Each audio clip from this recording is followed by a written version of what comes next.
C'est une journée de réflexion sur les questions de stratégie de transformation pédagogique. L'idée, c'est qu'en fait, on organise 5 journées en région. Donc, on a découpé la France en 5 régions. Le choix s'est porté sur l'ESP, dans la mesure où l'ESP représente quand même une institution qui est chargée de la formation des enseignants, qui a une place particulière à occuper sur ces questions de transformation pédagogique.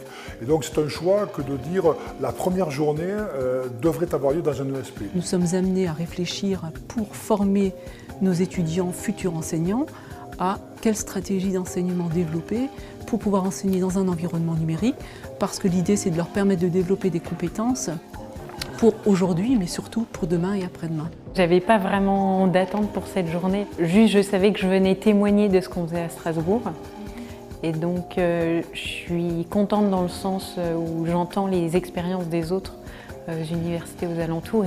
J'étais ravie de me rendre compte que cette préoccupation est portée au niveau national et qu'il y a vraiment une convergence autour de l'ensemble des universités présentes aujourd'hui, l'ensemble des écoles présentes aujourd'hui, autour de cette problématique. Je retiens la nécessité de se coordonner à l'échelle déjà de l'établissement puis du site. L'idée, c'est plutôt inciter les universités, les écoles, les équipes de gouvernance à s'engager dans ce mouvement de transformation pédagogique. Voilà, donc à élaborer des projets et à concrétiser ces projets dans des stratégies d'établissement. Les initiatives sont souvent individuelles, les initiatives pédagogiques ou didactiques, l'innovation pédagogique est souvent faite à titre personnel, dans un cadre relativement limité, dans un temps limité. Et souvent, la diffusion de ces innovations est un problème. La difficulté qu'on voit apparaître, c'est comment on capitalise, effectivement, comment on diffuse, comment on valorise effectivement toutes ces actions, ces innovations ou ces initiatives pédagogiques, ces transformations pédagogiques.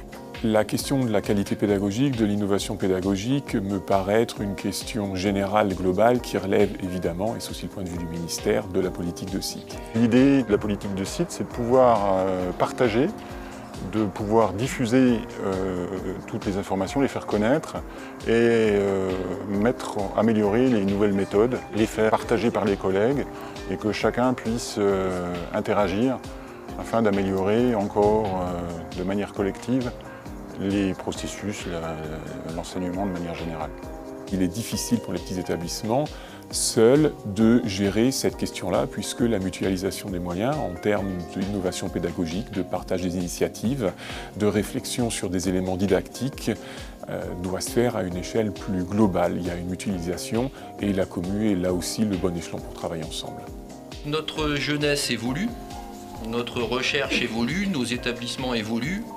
La commune Université de Champagne vient d'être créée et qu'elle est en train d'élaborer un projet. Elle sera une force de mise en synergie et en relation des établissements qui en sont membres. On a une culture quand même de travail sur les transformations pédagogiques qui est déjà ancienne. Et l'URCA s'inscrit pleinement donc, dans cette logique des transformations pédagogiques pour préparer les enseignements de demain.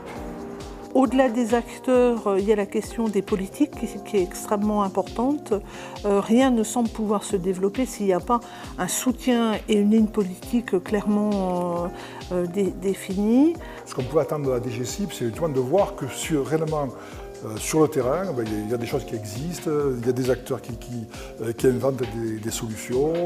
Et donc ça, c'est particulièrement riche.